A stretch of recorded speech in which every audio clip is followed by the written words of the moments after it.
Aspiration ক্লাসেসের YouTube চ্যানেলে তোমাদের সকলকে স্বাগত। প্রতিবারের মতো আমি এবার কিন্তু নতুন করে কোনো রকম অঙ্ক বা কোনো রকম ইংরাজি কোনো কিছু আনিনি। আমি তোমাদেরকে জাস্ট আজকে আলোচনা করতে এসেছি। প্রত্যেক স্টুডেন্টের থেকেই আমার কাছে এরকম একটা কোশ্চেন্স আসে, দাদা আমরা সরকারি চাকরির পরীক্ষায় যেতে চাই, আমাদের কি কোয়ালিফিকেশান দরকার, কি এজ দরকার, কিভাবে অ্যাপ্লাই করব, কি ডাউটস থাকে ইত্যাদি সমস্ত ব্যাপারে তোমাদের সাথে আজকে আলোচনা করব। ভিডিওটি এন্ড অবধি দেখো, আশা করি ভালো লাগবে এবং নিজেদের মধ্যে একটা এনার্জেটিক ফিল করবে। চলো শুরু করি। ছাত্রছাত্রীদের মধ্যে প্রথম যে কোশ্চেন আসে সেটা হলো কোয়ালিফিকেশান নিয়ে, যে একটি পরীক্ষা দিতে গেলে কি কোয়ালিফিকেশান তার চাই সেটা নিয়ে প্রথম কোশ্চেন। তো কোয়ালিফিকেশান নিয়ে আমি বলবো, দেখো প্রত্যেকটা পরীক্ষার জন্য কিন্তু এক এক রকমের কোয়ালিফিকেশান, মিনিমাম কোয়ালিফিকেশানটা প্রয়োজন। এক্সট্রা কোয়ালিফিকেশানের কথা বলছি না, কিন্তু মিনিমাম কোয়ালিফিকেশানের প্রয়োজন। কিছু কিছু পরীক্ষা ক্লাস 8 পাসের জন্য হয়, এছাড়া ক্লাস 10th যেটাকে আমরা মাধ্যমিক বলে জানি বা সেকেন্ডারি এক্সাম সেটার জন্য হয়।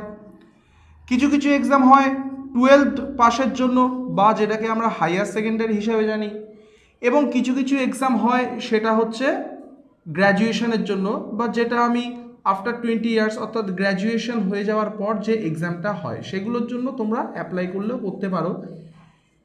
তো প্রত্যেকটা এক্সামের জন্য কিন্তু আমার এই সমস্ত জিনিসটা পাস হওয়ার যে প্রয়োজনীয়তা হবে তা না। ব্যাপারটা আমি একটুখানি ভেঙে বলি। সাপোজ কেউ ধরে WBCS দিতে চাইছো, তার জন্য কিন্তু গ্র্যাজুয়েশন মাস্ট।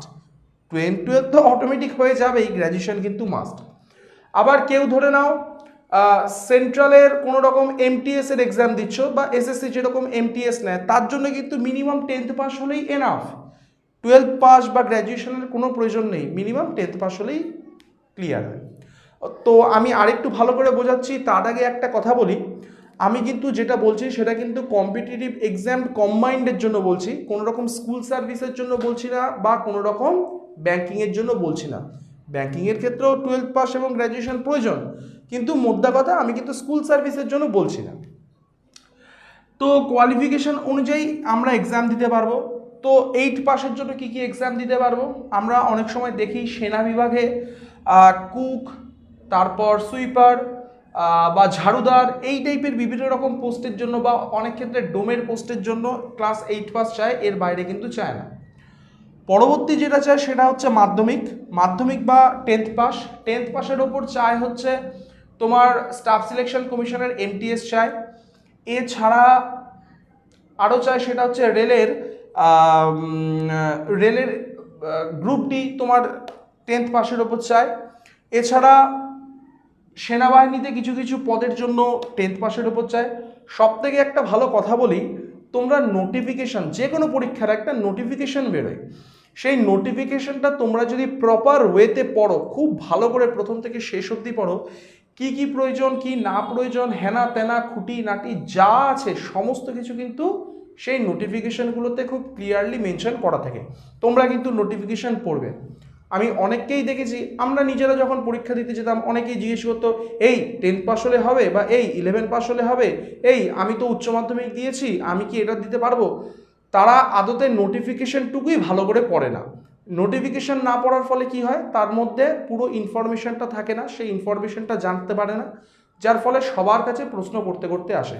আমি আবার তোমাকে বলবো, যে কোনো এক্সাম যেটা নোটিফিকেশন বেরোবে পরীক্ষার জন্য, যেটা বেরোবে সেই নোটিফিকেশনটা কিন্তু ভালো করে পড়বে, এটা আমার একটা সাজেশন থাকলো।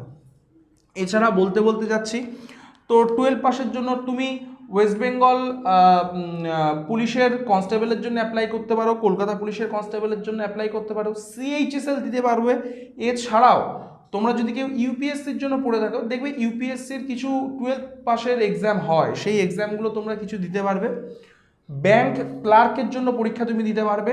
তার পাশাপাশি তোমাকে বলে রাখি, কেউ যদি রেলের অ্যাপ্রেন্টিস অথবা রেলের লোকো পাইলটের জন্য এক্সাম দিতে চাও, তাহলে সেক্ষেত্রে কিন্তু তার 10th প্লাস তো আছে, তার সাথে সাথে মাস্ট হচ্ছে আমার ITI বা পলিটেকনিক কিছু একটা তোমাকে জানতে হবে। আর তোমরা যদি কেউ ইঞ্জিনিয়ারিং পড়ে থাকো, তারা তো অ্যাপ্লাই করতে পারবেই তোমার অ্যাপ্রেন্টিস অথবা ধরে নাও তোমার রেলের লোকো পাইলট ইত্যাদি এক্সামের জন্য। তো আমি আবারও তোমাদেরকে একটা কথা মেনশন করব যে তোমরা কিন্তু প্রত্যেকে ভালো করে নোটিফিকেশনটা পড়বে, তার মধ্যেই সমস্ত কিছু দেওয়া থাকবে। যেমন WBSEDCL এর যে সমস্ত এক্সামগুলো বেরোয় তার মধ্যে পরিষ্কার বলা থাকে যে ডোয়েক, আমরা জানি NILIT নাইলিট বা এই সমস্ত একটা কিছু বলতো, তো বর্তমানে সেটা ডোয়েকের নাম আছে। বিভিন্ন কলেজে তোমরা ডোয়েকের ইনস্টিটিউশন দেখতে পারবে। তো ডোয়েকের O লেভেল, A লেভেল ইত্যাদি যে সমস্ত লেভেল আছে সেই লেভেলগুলো জানা চাই, তবেই কিন্তু তোমরা অ্যাপ্লিকেবল হবে সেই এক্সামের জন্য, না হলে কিন্তু অ্যাপ্লিকেবল হবে না। আরও একটা কথা তোমাদের ইনফরমেশনের জন্য বলে দিই, অনেকের দেখবে 12 পাস আছে বা গ্র্যাজুয়েশন আছে কিন্তু কোনো কম্পিউটার সার্টিফিকেট নেই। বিভিন্ন পরীক্ষায় যেরকম কম্পিউটার সার্টিফিকেট চায়, কম্পিউটার সার্টিফিকেট ম্যান্ডেটরি ইত্যাদি যেরকম চায়, তো তোমাদের যদি 10 থেকে 12-এ কেউ যদি কম্পিউটার অ্যাপ্লিকেশন নিয়ে পড়ে থাকো, তাদের ক্ষেত্রে কিন্তু আমি একটা কথা বলবো, তোমাদের কিন্তু অলরেডি কম্পিউটার সার্টিফিকেট আছে যেটা গভর্নমেন্ট অফ ওয়েস্ট বেঙ্গল দিয়েছে। কারণ আমি যখন নিজেও অ্যাপ্লাই করতাম পরীক্ষার জন্য, তখন আমিও কিন্তু ওই কম্পিউটার অ্যাপ্লিকেশনের সার্টিফিকেটটুকু দিয়ে অ্যাপ্লাই করতাম, যার ফলে আমাকে নতুন করে কোনো কম্পিউটার অ্যাপ্লিকেশন বা কম্পিউটার জানি কিনা তার সার্টিফিকেট আমাকে অ্যাপ্লাই করতে হতো না। তুমি কম্পিউটার জানো কিনা তার প্রমাণ তো 10, 11, 12 অর্থাৎ 10-এর পর 11, 12-এ তুমি যখন কম্পিউটার অ্যাপ্লিকেশন অথবা কেউ কম্পিউটার সায়েন্স নিয়ে পড়ে থাকছো, তো তোমাকে তো already government, West Bengal government তোমাকে সার্টিফিকেট দিচ্ছে, তারপরে নতুন করে সার্টিফিকেটের প্রয়োজন নেই।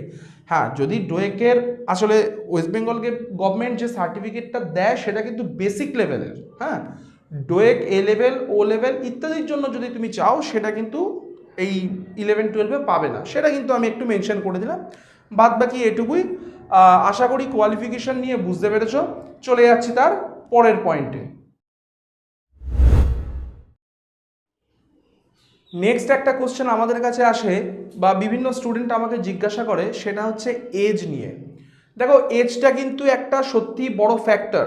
আমি এটা নিজে মনে করি পার্সোনালি, এজটা কিন্তু একটা বড় ফ্যাক্টর। তার একমাত্র কারণ বয়স বাড়ার সাথে সাথে দেখবে আস্তে আস্তে কিন্তু এনার্জিটাও কমে যায় পড়াশোনার। ইভেন আমাদের মাথাও কিন্তু সেভাবে কাজ করে না পড়াশোনার ব্যাপারে। আমি বলছি না যে এরকম যে 60 বছরে সেও করতে পারে, কথাটা সেটা না, কিন্তু সেই জায়গাটা থাকে না। অর্থাৎ বাচ্চাবেলায় যে পড়াশোনাটা হয় সেই পড়াশোনাটা কিন্তু থাকে না। আর এজটা কিন্তু সত্যিই একটা বড় ফ্যাক্টর। তোমাদের কিন্তু আমি বলবো যে আর্লি এজ থেকে তোমরা কিন্তু পড়াশোনা শুরু করো, না হলে বুড়ো বয়সে গিয়ে চাকরি পাবে, তখন যে মজাটা হবে এর থেকে কম বয়সে চাকরি পাওয়ায় কিন্তু অনেক মজা হবে। তোমরা মোটামুটি 18 বয়সের পর থেকেই তোমরা অ্যাপ্লাই করে দিতে পারবে যে কোনো এক্সামের জন্য। আমি আস্তে আস্তে আসছি, যে কোনো এক্সাম কী হচ্ছে কীভাবে হচ্ছে সেটাও আমি আস্তে আস্তে আসছি। দেখো, 18 বছর বয়সের পর থেকে আমরা প্রত্যেকেই অ্যাডাল্ট হিসাবে গণ্য করে থাকে। তো যেহেতু আমরা অ্যাডাল্ট, সেই কারণে আমরা তারপর থেকেই এক্সামের জন্য অ্যাপ্লাই করতে পারবো, তার আগে পারবো না। কিন্তু এখানেও একটা কথা আছে, আর্মিতে যারা যাচ্ছে অর্থাৎ সেনাবাহিনীতে যারা যাবে তাদের জন্য একটা 17 থেকে 23 বছর পর্যন্ত কিন্তু লোক নেয়। ঠিক আছে, সেনাবাহিনী থেকে 17 থেকে 23, তার জন্য 18 লাগে না, 17 থেকেই লোক নেয়। সুতরাং এইগুলো কিন্তু কিছু কিছু এক্সেপশনাল জায়গা থাকবে, সেই জায়গাটা কিন্তু ফলো আমাকে করতে হবে।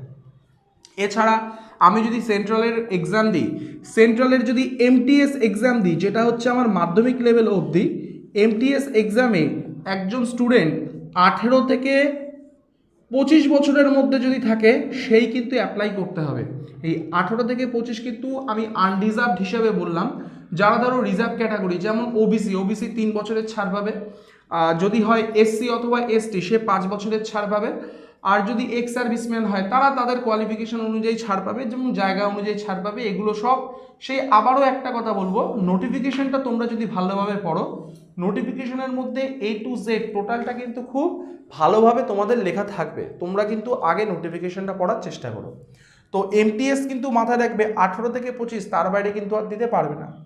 এরপরে যদি তুমি স্টাফ সিলেকশন কমিশনের কোনো রকম CHSL এক্সামটা দিতে চাও, MTSেরও হচ্ছে তোমার স্টাফ সিলেকশন কমিশনেরই, তো তুমি যদি CHSL এর জন্য অ্যাপ্লাই করো, তবে তোমার বয়স 18 থেকে 27-এর মধ্যে থাকতে হবে। আবার বলছি, আমি আনরিজার্ভটা বলছি, 27-এর মধ্যে থাকতে হবে।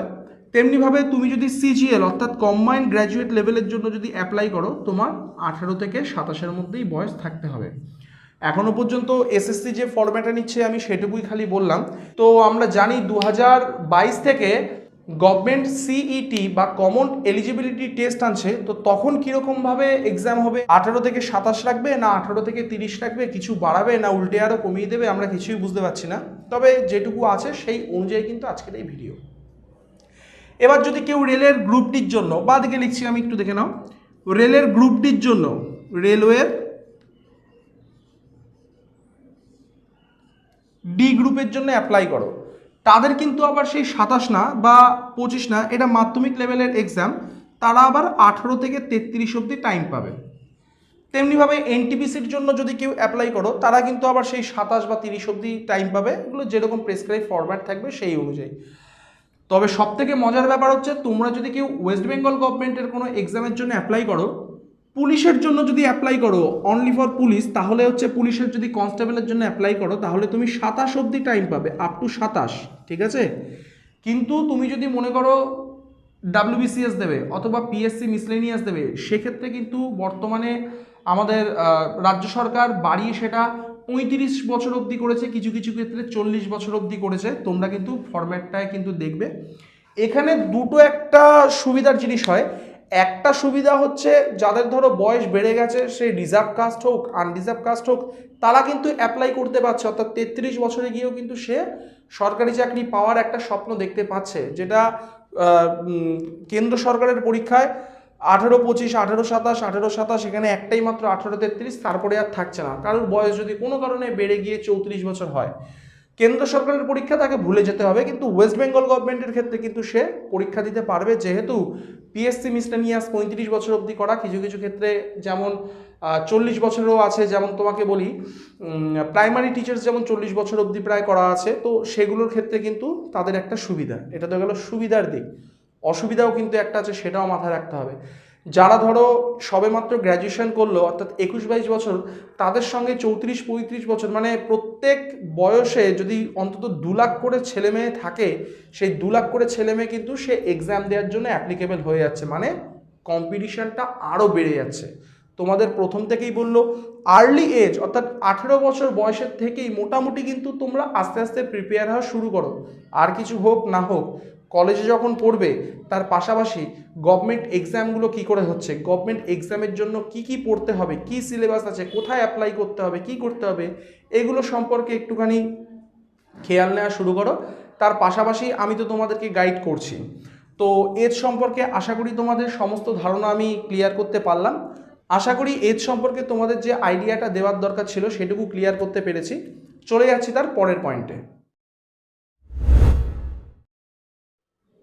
নেক্সট পয়েন্টটা হচ্ছে, where should we apply for an exam, অর্থাৎ প্রত্যেকটা পরীক্ষা দেওয়ার জন্য আমি কোথায় অ্যাপ্লাই করব বা কোথায় গিয়ে বসবো।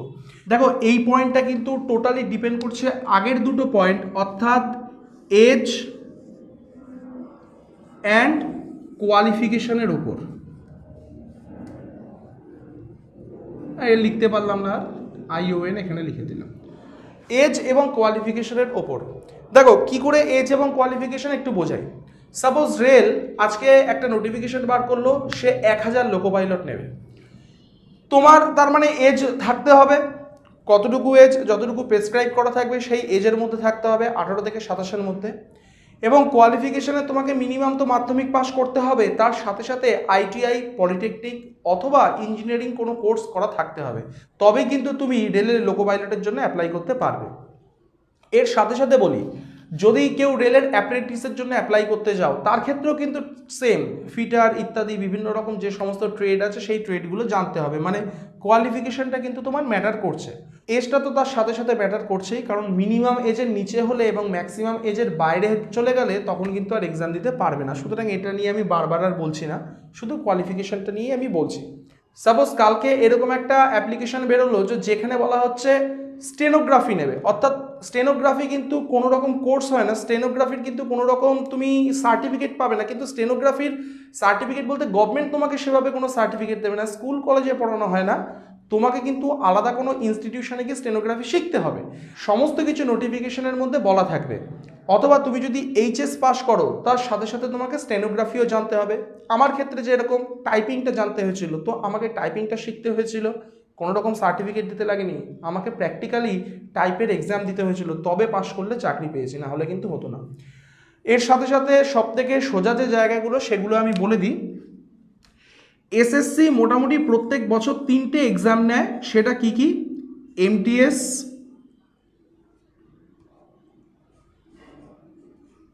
যেটা মাধ্যমিক লেভেল হয়, সিএইচএসএল যেটা উচ্চ মাধ্যমিক লেভেলের হয়, কম্বাইন্ড হায়ার সেকেন্ডারি লেভেল, আর একটা হচ্ছে সিজিএল, কম্বাইন্ড গ্র্যাজুয়েট লেভেল।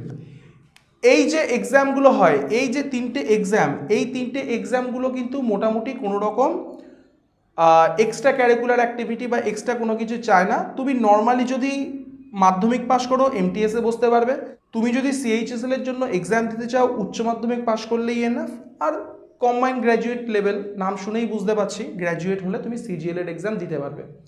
কি কি আসে তোমরা সমস্ত কিছু, অর্থাৎ সিজিএল এর মধ্যে কোন কোন পোস্ট আছে, সিএইচএসএল এর মধ্যে কি কি পোস্ট আছে, এমটিএস এর মধ্যে কি কি পোস্ট আছে, সব কিছু কিন্তু ওই নোটিফিকেশনের মধ্যে তুমি পেয়ে যাবে। সুতরাং নোটিফিকেশনটা বারবার পড়বে।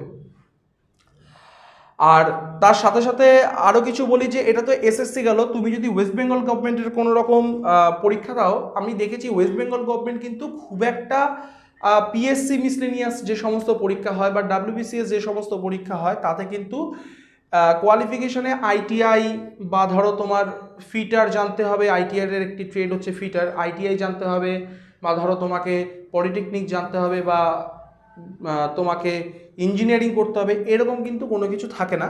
হ্যাঁ, তবে পিডাব্লিউডি যে সমস্ত এক্সামগুলো নেয়, পিডাব্লিউডির জন্য তুমি যদি অ্যাপ্লাই করো তবে কিন্তু তোমাকে অবশ্যই ইঞ্জিনিয়ারিং জানতে হবে, কারণ পিডাব্লিউডি বা পাবলিক ওয়ার্কস ডিপার্টমেন্ট টোটালটাই কিন্তু তোমার ইঞ্জিনিয়ারিংয়ের উপর দাঁড়িয়ে, সুতরাং তোমাকে কিন্তু সেখানে জানতে হবে। এছাড়া হেলথের ক্ষেত্রে নর্মালি তোমাকে নার্সিং ট্রেনিং থাকতে হবে, এই সমস্ত কিছু হয়ে কিন্তু চাকরি হয়।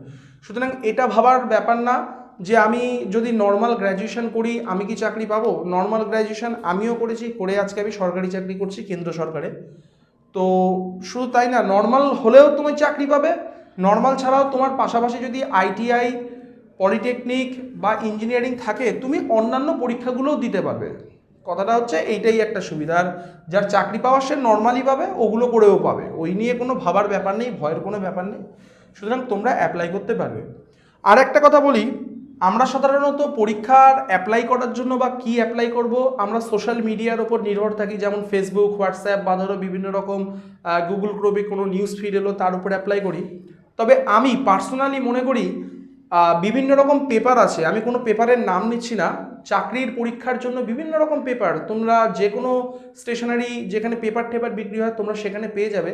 আমি কোনো পেপারের নাম নিচ্ছি না, যে কোনো পেপার দেখতে পারো, সেই পেপারগুলোতে না যে সমস্ত খবর থাকে সেগুলো অথেন্টিক থাকে।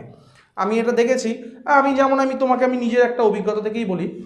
হঠাৎ করে আমি ফেসবুকে একদিন দেখলাম রেলে কয়েক হাজার লোক নেবে, তো আমি ওখানে ঢুকলাম, ঢুকে দেখলাম সেই রেল হচ্ছে তোমার মালদ্বীপ না মালয়েশিয়ার কোন একটা রেল কোম্পানি আছে সে নেবে। তাতে আমার কী লাভ আছে?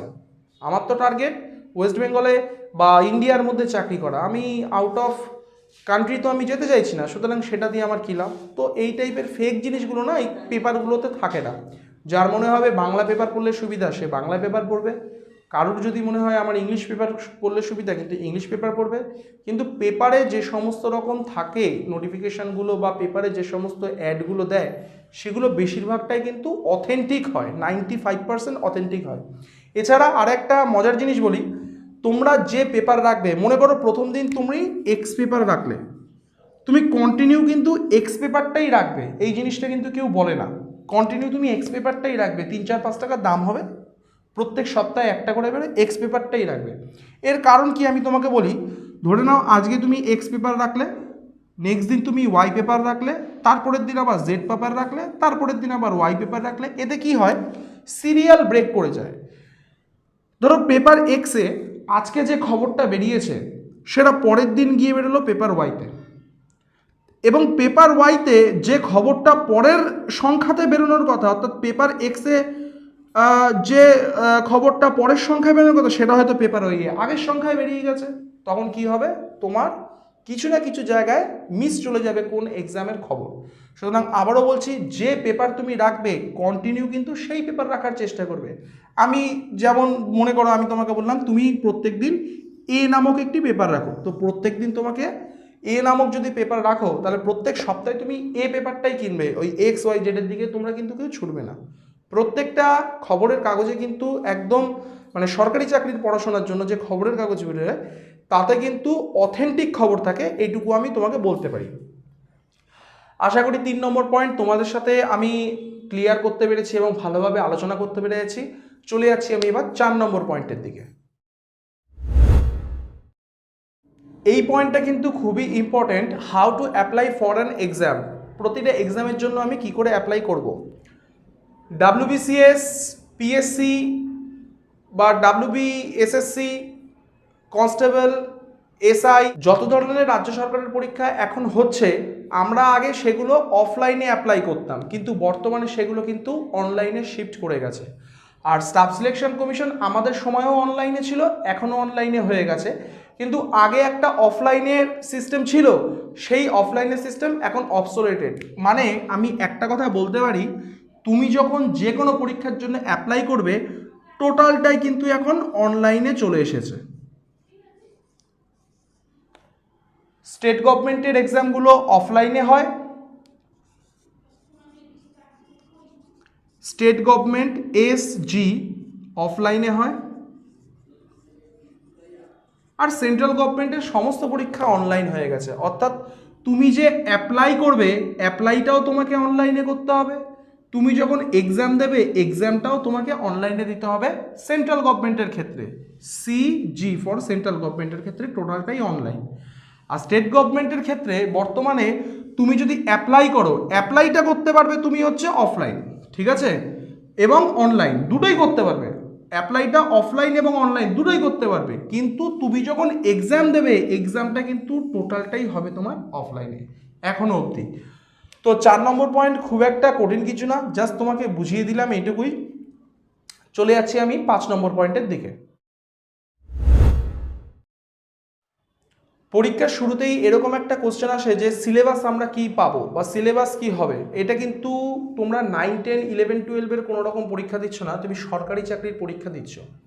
তোমাকে বেসিক সিলেবাসটুকু আমি বলে দিচ্ছি আমার এই বোর্ডের মধ্যে, কিন্তু তুমি যদি প্রপার সিলেবাস, অর্থাৎ প্রপার বলতে আরও কিছু যদি সংযোজন থাকে এর সাথে এক্সট্রা কিছু পড়তে হয়, টোটালটা কিন্তু তুমি সেই পেপারেই পেয়ে যাবে। কারণ পেপারের মধ্যে সিলেবাস ইত্যাদি, পেপার বলতে তুমি ওয়েবসাইটগুলোতে অফিসিয়াল ওয়েবসাইটও দেখতে পারো, তার মধ্যেও কিন্তু টোটাল তুমি কী কী হবে না হবে বিস্তারিত পেয়ে যাবে। আমি এখানে বেসিক জিনিসগুলো বলছি। যদি তুমি ম্যাথমেটিক্সের ধরো 5 to 10 যা আছে তোমাকে সব দেখতে হবে, সব জানতে হবে, হবে না না হবে। এখন আস্তে আস্তে লিনিয়ার ইকুয়েশন দিয়ে দিচ্ছে বা তোমার মিন মিডিয়ান মুড দিয়ে দিচ্ছে, যেগুলো মোটামুটি ম্যাট্রিক্স দিয়ে দিচ্ছে, 11, 12-এর চ্যাপ্টার দু একটা করে ঢোকাচ্ছে, কিন্তু 5 to 10 তোমাকে ম্যাথমেটিক্স জানতেই হবে। এবার যদি চলে আসি ইংলিশটাও তোমাকে 5 to 10-এর মধ্যে যা থাকে তাই আসে, কিন্তু এর বাইরে কিছু আসে না। 5 to 10 তোমাকে সব জানতে হবে। ম্যাথ ইংলিশের পর পরবর্তী একটা ইম্পর্টেন্ট চ্যাপ্টার, সেটা কিন্তু GI, জেনারেল ইন্টেলিজেন্স, কিন্তু কোনো রকম চ্যাপ্টার না, কোনো রকম 5 to 10-এর মধ্যে তুমি পাবে না। জেনারেল ইন্টেলিজেন্স বা সাধারণ বুদ্ধিমত্তার বিভিন্ন রকম মার্কেটে বই পাওয়া যায়, সেই বই নেবে, চ্যাপ্টার ওয়াইজ প্র্যাকটিস করবে, অথবা বিভিন্ন রকম প্রিভিয়াস ইয়ারের যে কোশ্চেনগুলো আছে সেগুলো প্র্যাকটিস করবে, এমনিতেই কিন্তু জিআই তোমার উঠে যাবে। এবং লাস্ট সবথেকে বড় এবং সবথেকে বলবো আমি বাজে, কারণ এই জিনিসটার কোনো শেষ নেই, সেটা হচ্ছে জিকে। 5 to 10 যা যা বই তুমি দেখতে পাবে সব বই তোমাকে পড়তে হবে, এবং পড়তে হবে মানে পুরো ডিটেলসে তোমাকে জানতে হবে, প্রত্যেকটা কোণা কোণা তোমাকে জানতে হবে। আমরা যখন পরীক্ষা দিয়েছি 2014 সালে, সেই সময় কিন্তু এতটা ডিটেলস আসতো না, নর্মালি একটা কোশ্চেন আসতো, যেমন জিজ্ঞেস করা হলো নিউটনের থার্ড সূত্র কি, আমরা জাস্ট অপশান দেখে থার্ড সূত্রটা দিয়ে দিলাম। এখন কিন্তু কোশ্চেনের প্যাটার্ন পাল্টে গেছে, আমি একটি বল ছুঁড়ে মারলাম, বলটা আমার দিকে আসলো, এটি কোন দিকে যেতে পারে, এবার সেই অনুযায়ী অপশান থাকবে, সেই অনুযায়ী উত্তর দেবে। মানে টু দ্য পয়েন্ট কিন্তু এখন কোনো কোশ্চেন্স আসছে না, কোশ্চেন্সটা কিন্তু টোটালি ভেঙে চুড়ে বিভিন্ন রকম পথ দিয়ে ঘুরিয়ে কিন্তু কোশ্চেন্স আসছে, তোমাকে কিন্তু তার জন্য প্রিপেয়ার হতে হবে। 5 to 10 যা যা বই পাবে, জিওগ্রাফি পাবে, হিস্ট্রি পাবে, ফিজিক্যাল সায়েন্স পাবে, লাইফ সায়েন্স পাবে, ফিজিক্যাল সায়েন্সের মধ্যে কেমিস্ট্রি এবং ফিজিক্স দুটোই তোমার থাকবে। এছাড়া তোমাকে জিওগ্রাফি জানতে হবে, বায়োলজি, এগুলো তো আছেই। এইবার 5 to 10 মধ্যে কিন্তু আমরা পলিটিক্যাল সায়েন্স পাইনি এতদিন, কিন্তু 5 to 10 মধ্যে না পেলেও পলিটিক্যাল সায়েন্স কিন্তু 11-12 একটা চ্যাপ্টার, সেটাও কিন্তু তোমাকে জানতে হবে। এছাড়া ইন্ডিয়ান ইকোনমি, কারেন্ট অ্যাফেয়ার্স সমস্ত কিছু কিন্তু তোমাকে জানতে হবে, পড়তে হবে, এবং পয়েন্ট ওয়াইজ পড়লে কিন্তু হবে না, তোমাকে একবারে ডিটেলসে গিয়ে জিনিসটা পড়তে হবে, তার উপরে কোশ্চেন সেট প্র্যাকটিস করতে হবে। ম্যাথ, ইংলিশ, জিআই এই 3টে চ্যাপ্টার কিন্তু ভয়ের না, ভয়ের হচ্ছে এই একটা চ্যাপ্টার, খুব বাজে একটা চ্যাপ্টার জিকে। তুমি পড়ে পড়ে শেষ হয়ে যাবে কিন্তু তোমার কমপ্লিট হবে না কোনো দিন, মানে তুমি যত জানবে আরও তত জানতে হবে, আরও পড়তে হবে, আরও পড়তে হবে। এই একটা চ্যাপ্টার যেটার উপর কিন্তু সবার আগে থেকে জোর দেওয়া শুরু করবে, সব কটার উপরেই জোর দেবে, কিন্তু জিকেটা যত তাড়াতাড়ি সম্ভব করার চেষ্টা করবে। আশা করি 5 নম্বর পয়েন্ট তোমাদের কাছে ক্লিয়ার। চলে যাচ্ছি 6 নম্বর পয়েন্টের দিকে। আমরা ডে বাই ডে লাইফে যখন আমরা নিজেদের বাঁচার জন্য বিভিন্ন রকম কাজ করি, আমরা কিন্তু বিভিন্ন রকম ডিফিকাল্টিস পাই। সেম সরকারি চাকরির পড়াশোনা যখন শুরু করতে যাবে, তোমরা ডিফিকাল্টিস পাবেই পাবে। অনেকের আছে পড়া মুখস্থ হবে না, আমি বলবো পড়া মুখস্থ হবে না এ সমস্ত না করে তুমি তো অ্যাবনর্মাল নও। যদি তুমি ফিজিক্যালি চ্যালেঞ্জড হতে, যদি তুমি মেন্টালি চ্যালেঞ্জড হতে, তাহলে বলতাম যে ঠিক আছে, আলাদা ব্যাপার। তো তোমরা তো সেগুলো নও, তাহলে তুমি কেন পড়তে পারবে না? তোমাকে পড়া মুখস্থ করতে হবে, তোমাকে প্রত্যেকটা জিনিস লজিক নিয়ে বুঝতে হবে, প্রত্যেকটা জিনিস তোমাকে মাথায় রাখতে হবে, যারা ধরো সরকারি চাকরির জন্য পড়াশোনা শুরু করেছো। এছাড়া অনেকে বলবে দাদা আমার পয়সা নেই। দেখো, এই সমস্ত বোকাদের কথা, যার শেখার হবে সে এমনিতেই শিখবে, আর যার শেখার হবে না তাকে পয়সা দিলেও, ঘর দিলেও, এসি ঘর দিয়ে কিছুতেই কিছু হবে না। আমি নিজে খুবই গরিব একটি জায়গা থেকে উঠে এসেছে আজকে এই জায়গায় দাঁড়িয়েছি, এবং তারই একমাত্র কারণ সরকারি চাকরি পাওয়া। না পেলে হয়তো দাঁড়াতে পারতাম না, যে ফোনটা দেখছো সেই ফোন দিয়েও কিন্তু আমি রেকর্ড করতে পারতাম না। সুতরাং কোনো ডিফিকাল্টি কিন্তু ডিফিকাল্ট নয়, মানে তুমি যতই বলো আমার বাধা আছে, এই আছে, সেই আছে, ওগুলো সব মানে লেম এক্সকিউজ, এগুলো সব ফালতু কথা।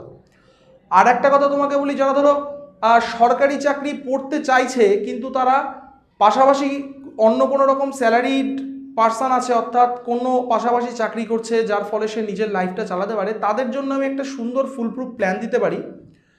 তোমরা সকালবেলা মোটামুটি 5:30টার মধ্যে ঘুম থেকে উঠে পড়তে বসতে পারো। 5:30 থেকে 8টা অবধি পড়াশোনা করো, ওখানে তোমার প্রায় 3.5 ঘন্টা পড়া হয়ে গেল। আমি ধরে নিচ্ছি তোমাকে 8 ঘন্টা কাজ করাবে, তাহলে তুমি 10টার সময় বাড়ি থেকে বেরো, 1.5 ঘন্টা টাইম লাগছে ওখানে পৌঁছানোর জন্য, তার মানে 9:30 থেকে ধরে নাও তোমার 5:30 অবধি অফিস, এবং 5:30 ওখান থেকে বেরোলে 1.5 ঘন্টা ওখান থেকে যদি বেরোতে পারো, তার মানে তুমি বাড়িতে ঢুকে পড়লে 5:30, 6:30, 7টার মধ্যে তুমি ঢুকে পড়লে। 7টা থেকে রাত 10টা, অর্থাৎ 3 ঘন্টা, অর্থাৎ সকালে 3.5 ঘন্টা, বিকালে 3 ঘন্টা, এই টোটাল 6.5 ঘন্টা তোমরা যদি ভালো করে পড়াশোনা করতে পারো, তাহলে কিন্তু সরকারি চাকরি তোমরাও পাবে। এরকম কোনো ব্যাপার নেই যে আমি যদি সমস্ত কাজবাজ ছেড়ে দিয়ে বাড়িতে বসে থাকি তবেই আমি চাকরি পাবো, এরকম না। হ্যাঁ, যারা বাড়িতে বসে সবসময় পড়ছে তারা একটু আগে পাবে, তুমি একটু পরে পাবে, এই একটা ডিফারেন্স থেকে যাবে, কারণ সে দিনে 3টে করে চ্যাপ্টার ক্লিয়ার করতে পারবে, তুমি দিনে সেখানে একটা করে চ্যাপ্টার ক্লিয়ার করতে পারবে। এছাড়াও আরও একটা কথা বলি, যখন ধরো তুমি 1.5 ঘন্টা ট্রাভেল করছো, তুমি ট্রেনে করে ট্রাভেল করতে পারো, বাসে করে ট্রাভেল করতে পারো, যাতে করে হোক ট্রাভেল করছো, তুমি সেই সময়টা বন্ধু বান্ধবের সঙ্গে আড্ডা মেরে তাস খেলে কিন্তু কাটাবে না। সেই সময়টা তুমি মোবাইল ফোনে বিভিন্ন রকম ইউটিউব চ্যানেলের যে ভিডিওগুলো আছে, মোটিভেশনাল ভিডিও তুমি দেখতে পারো। তার পাশাপাশি তুমি যদি মনে করো কোনো অঙ্ক শিখতে চাইছো, সেগুলোও করতে পারো। আমার ইউটিউব চ্যানেল তো তোমাকে সাহায্য করার জন্য আছেই, সেটাও তুমি করতে পারো। তো এগুলোর ওপর কিন্তু খেয়াল রাখবে। এগুলো কোনো ডিফিকাল্ট নয়, এ হচ্ছে সোজা কথা।